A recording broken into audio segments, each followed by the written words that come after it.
this is Port Ormos. Now where could... Is that Paimon I hear? Huh? Oh, it's been a while. How are you doing? Dad! It's been so long since we've seen you! I'm doing well. I can go as far as saying I have never been happier in my entire life. I don't know if you've heard, but Elazar has completely disappeared, and all the patients have recovered. You kidding? Knowing them and the connections they've got, I'm sure they've heard about it. Yeah! That's right. My lady is feeling better now, so I'm accompanying her for a walk. Why do you still call me that, Dia? You've already informed my father of your resignation. I guess I'm just used to calling you my lady. Old habits die hard. Resignation? You mean you're quitting? Yeah, I might start losing my edge if I keep being a bodyguard for the Homayanis. You know that my parents and I are fond of you, and that we appreciate you very much. It wouldn't be a problem if you wish to continue to be our bodyguard. I'm not a woman that's easily persuaded. You should know that by now, my lady. When I took this job, I had already decided that I'd quit as soon as you'd recovered. It's time for me to get back out there and chase that horizon. So what are you gonna do now if you're not gonna be a bodyguard anymore? I want to take a risky job and put my body to the test again. Huh? But we literally just finished one of the most dangerous jobs ever! Are you getting bored already? I know. If I hadn't joined in that plan with you, I wouldn't have come up with this idea. I guess I still get fired up by that feeling of going all out in a fight. It made me realize that I'm still a mercenary through and through. Life is short, and I'm happy that I got to be a part of that operation. But the whole thing also made me realize that there are still many problems in Sumeru. And as a desert dweller, I'm still not completely ready to settle down on this side of the wall. Well, I remember a friend had someone bring you a message. You mean I'll hate them? I didn't expect him to still remember that.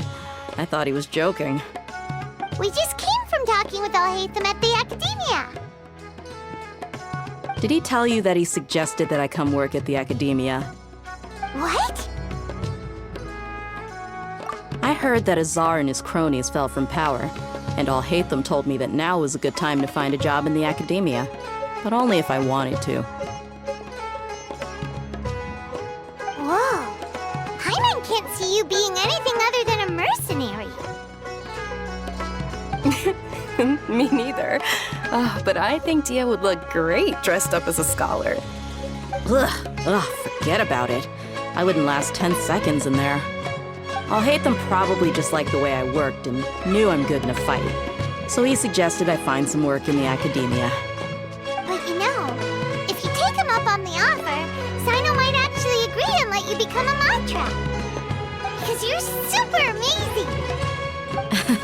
The Matra have all the talent they need as long as they have Sino. I prefer to be free to live however I choose.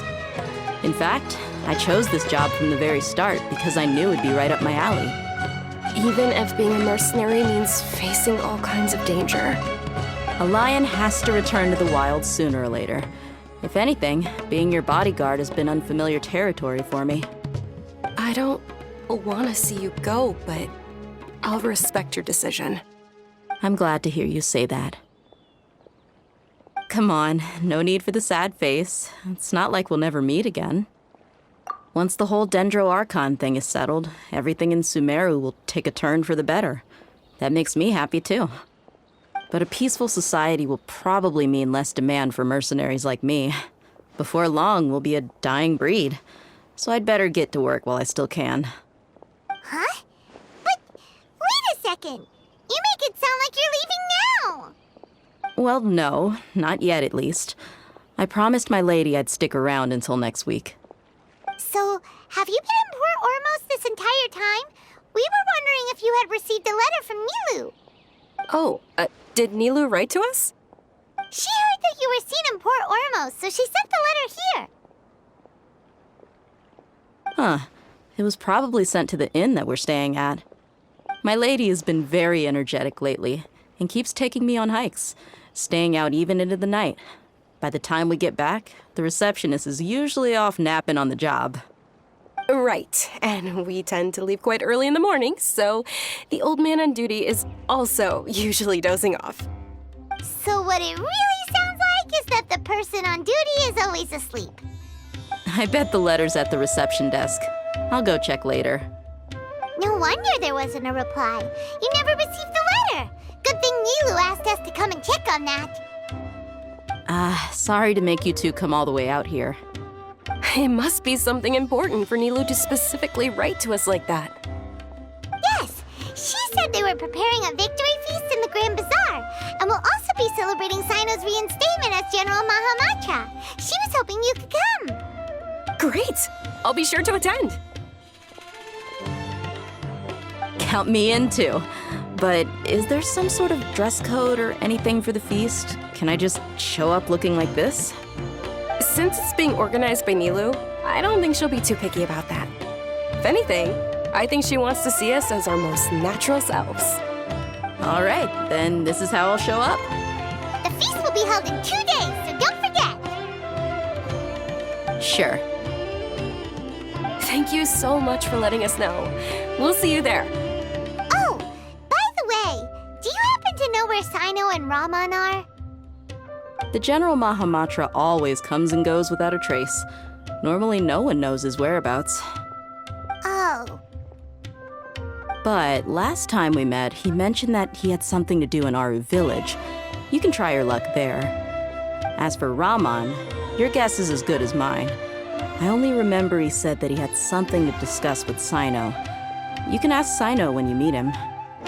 Don't mention it. You'd better get going. All right, on to our next stop.